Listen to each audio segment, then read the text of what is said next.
Assalamualaikum warahmatullahi wabarakatuh. Selamat siang, salam sejahtera untuk kita semua. Pada kesempatan ini saya bersama dengan Bapak Kepala Desa Lakawali. Assalamualaikum Pak De. Waalaikumsalam warahmatullahi Ya, wabarakatuh. bagaimana kabarnya nih? Alhamdulillah sehat. Kali ini kita akan berbincang-bincang tentang desa inklusi dalam pembangunan desa. Nah, kita tahu bahwa sejak lahirnya Undang-Undang Desa tahun 2014, negara telah memberikan kewenangan sekaligus dengan penganggaran ke desa yang bersumber dari APBN yang kita kenal dengan dana desa. Selama ini kita mau tahu Pak D, seperti apa proses pembangunan di desa yang telah berjalan.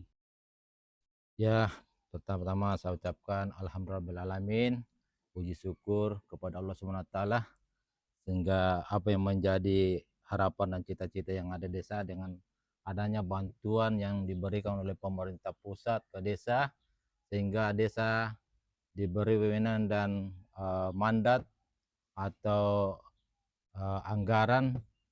Namun semua itu kita kembalikan kepada masyarakat atau stakeholder atau kelompok-kelompok penerima dalam musyawarah desa. Jadi kita melakukan sesuatu kegiatan tetap mengedepankan musyawarah desa.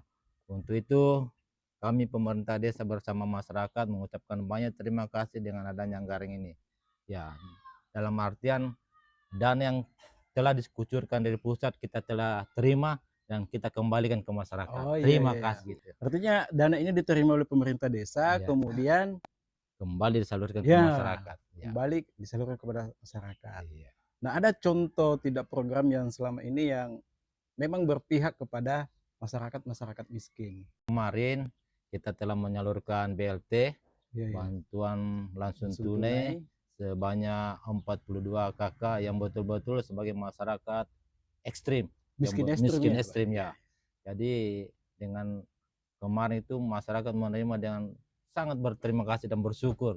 Apalagi kondisi begini ya, dengan tersalurnya kemarin itu 42 kakak, ya. mereka dengan senang hati bergembira dan bersyukur dengan bantuan itu.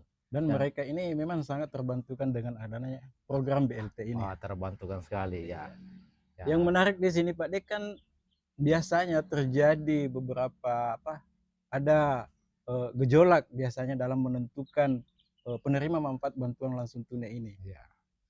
Ya, jadi sebelum kami menyalurkan, kita memang mengundang tokoh-tokoh agama, tokoh masyarakat, kelompok-kelompok penerima untuk membicarakan, sehingga kita mengadakan musyawarah desa, siapa-siapa yang berhak menerima. Jadi sebelum menyalurkan suatu bantuan itu kita bermusyawarah dulu. Oh, jadi inilah yang menjadi sebuah proses sehingga tidak terjadi gejolak di masyarakat, bagaimana melibatkan semua unsur untuk terlibat di dalam pengambilan keputusan, gitu ya Pak? Iya. Jadi kita Terus musyawarah. ada tidak juga misalnya keberpihakan dengan kaum perempuan yang ada di desa? Alhamdulillah, kalau berbicara dengan keberpihakan kaum perempuan itu sangat menunjang pembangunan dalam kegiatan dalam masyarakat. Contoh kecil dalam rumah tangga saja, alhamdulillah itu perempuan sangat besar pengaruhnya. Jadi perempuan itu sangat besar pengaruhnya Pak. Ya. Karena hitung-hitungannya bagus. Ya insya Allah ini yang pemerintah berikan bantuan 1 miliar per desa ini, dana desa ini ya mudah-mudahan ke depan bisa bertambah lagi. Iya, kan sudah ada wacana ini Pak D, bahwa dengan wacana untuk perubahan undang-undang desa ada dua di situ, bahwa penambahan masa jabatan kepala desa dan penambahan anggaran 2 miliar satu desa. Nah, ada 5 miliar. Wah, bahkan ada 5 miliar Pak D. Ada 5 miliar. Nah, ini kita Pak ingin tahu bahwa kalau peran pemuda di dalam pembangunan desa, seperti apa peran-peran mereka dalam pembangunan desa ini? Karena kita tahu bahwa pemuda itu adalah harapan bangsa dan generasi pelanjut. Semua sektor yang ada di desa kita libatkan pemuda. Ya, karena mereka adalah generasi pelanjut yang insya Allah meneruskan perjuangan orang-orang tua kita terdahulu.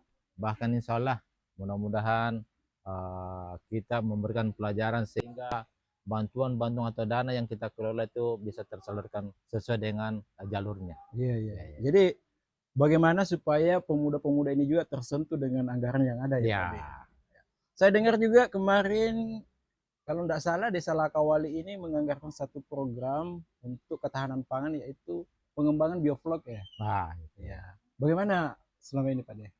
Alhamdulillah sudah berjalan lebih 1 bulan dan kita melihat perkembangannya cukup baik. Ikannya sekarang sudah ya, alhamdulillah kita sudah bisa lihat karena sudah ukuran 3 jari.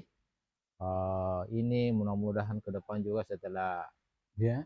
panen kita akan salurkan ke masyarakat miskin dan khususnya yang kena stunting. Ya, Oh ini iya, iya. termasuk Untuk program salah nasional. satu untuk program penanganan stunting juga ya Pak Ya, Desa. Kemudian kan di sini kita juga mau tahu tidak hanya dalam menggunakan anggaran itu, tapi bagaimana model-model ini akses masyarakat untuk mengetahui informasi-informasi apa yang dilakukan oleh pemerintah desa dalam mengelola anggaran tersebut. ya. Alhamdulillah kita ada papan informasi, terus ada juga BPD sebagai pengawas yang telah menyampaikan masyarakat dan kami juga sampaikan kepada kepala dusun kami tentang program-program yang kita kerjakan sehingga masyarakat mengetahui bahwa anggaran yang akan kita kelola untuk kegiatan ini bisa diketahui masyarakat. Jadi saya lihat juga bahwa agak bagus juga ini saya lihat hampir semua kegiatan-kegiatan dipublish melalui media. Saya lihat salah satu media sehingga akses masyarakat bisa melihat di situ ya Pak De, apa-apa yang dilakukan oleh pemerintah desa. Kemudian bagaimana dengan hubungan kerja dengan BPD sebagai mitra pemerintah desa dalam melaksanakan pembangunan desa? Alhamdulillah untuk kami di Desa Lakawali, BPD itu ibaratnya suami istri. Artinya tidak ada rahasia di sini. Saling terbuka. Terbuka ya.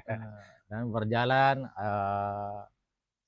dengan harmonis. Ya, sesuatu yang kita akan kerjakan, kita undang musyawarah.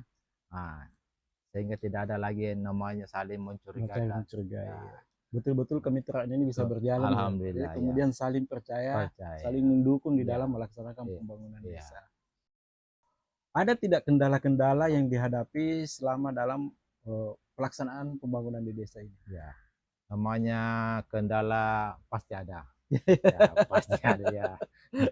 Kita makan saya terkadang ada durian. Ada kendala. Jadi tapi semua itu setelah kita jalankan dengan baik sesuai dengan prosedur yang ada dan kita tetap mengedepankan musyawarah, insya Allah kendala-kendala itu kita bisa lalui. Terus rencana program ke depan apa yang menjadi rencana-rencana Pak Desa ini ke depannya? Seperti apa? Apa yang menjadi prioritas untuk kita lakukan? Ya, seperti tadi yang kita sampaikan bahwa pemuda dan perempuan ini kita kedepankan sebagai ujung tombak kita ke depan. Karena mereka lah itu generasi-generasi yang pelanjut ya ke depan ya. Jadi untuk kegiatan-kegiatan ke depan yang mana insya Allah kami akan musyawarahkan dulu dengan pemuda dan BPD. Tapi memang kita sudah ancang-ancang ini karena kita di sini termasuk lahan tambak, terus kita punya lapangan, terus kita punya kegiatan-kegiatan usaha. Mudah-mudahan semua ini dengan pemuda dan perempuan yang kita kedepankan kita bisa capai apa yang kita rencanakan. Kita harapkan bahwa di dalam pelaksanaan pembangunan desa ini bagaimana pemerintah desa melibatkan semua unsur ikut berpartisipasi di dalam pembangunan desa ini. Saya kira itu mungkin Pak Desa yang bisa kita bincang-bincang hari ini. Terima kasih, semoga kedepannya Lakawali ini semakin jaya. Amin, amin. Semangat, berkah. Iya.